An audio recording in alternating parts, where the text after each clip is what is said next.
And then finally, this idea that illiteracy is the obstacle in our path. Well, I'm still of the opinion that grandmothers are custodians of wisdoms that are deeper than any PhD might have. Illiteracy is a colonial force. The idea that illiteracy, that we Africans or Nigerians had no way of understanding the world or measuring the world or navigating the complexities of the world prior to factory-style schooling education, is another invisibilization of the complexities that we have for ourselves. We built cities, we told stories. Illiteracy is not what's in the way. So I feel that education is not the linear bridge that we think of it as, that there is so much more when we consider what education could be in our times. But all of these explanations are insufficient. And the reason why they're insufficient is that we live in a more than human world. And you might have noticed that I'm getting there. The humans, what we call humans, are not the center of the planet. We're not the center of the universe. The things that beset us as a nation transcend human politics and human languages, but we tend to reduce it to our human concerns and human issues. So I want to bring to our consideration the idea of the Anthropocene. You might have heard of the Anthropocene. The Anthropocene is this time of rapid industrialization that has led to the terraforming of the planet in negative ways, that has led to the death of ecosystems. We're living now in a toxic soup of carbon. We're living now in the toxic soup of released chemicals into the environment. And these issues are not just environmental, because the environmental is already psychological. Now, for us to think about the Anthropocene, we have to recognize that the world is failing collectively. It's not just Nigeria. Across the world, nation states are failing. This is not just a Nigerian issue. Nigerian is the canary in the coal mine. I think that Africa is a prophetic, avant-garde system, that if you look at what's happening in Africa, you can tell what's going to happen in the future.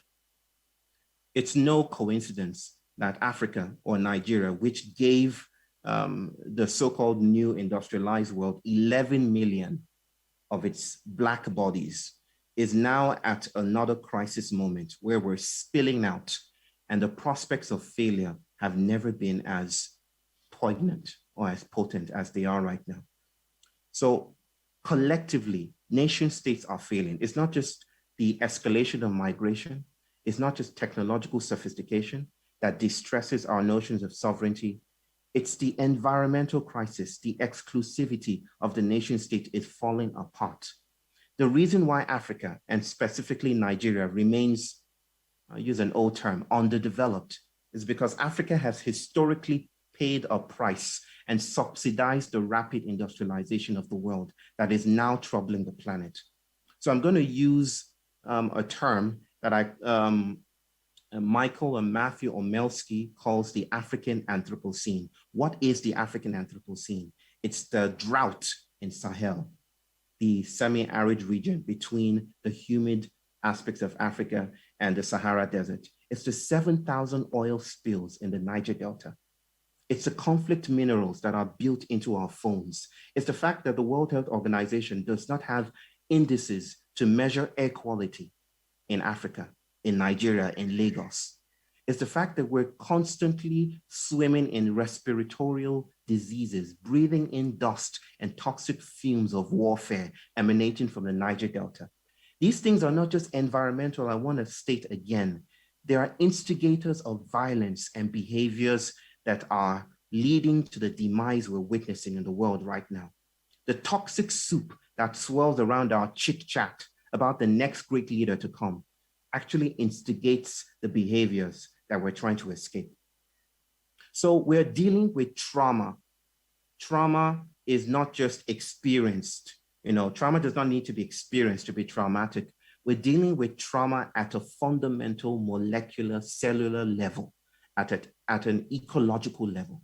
We're dealing with repetitive behavior, toxic cyclicity. In the ways we even dream about solutions, it's a trauma response, right? I could talk about two ways we think about responding to our problems. One is this dream of a superpower status. One day Nigeria will be a superpower. I think that's another traumatic response. It's another theology of mastery.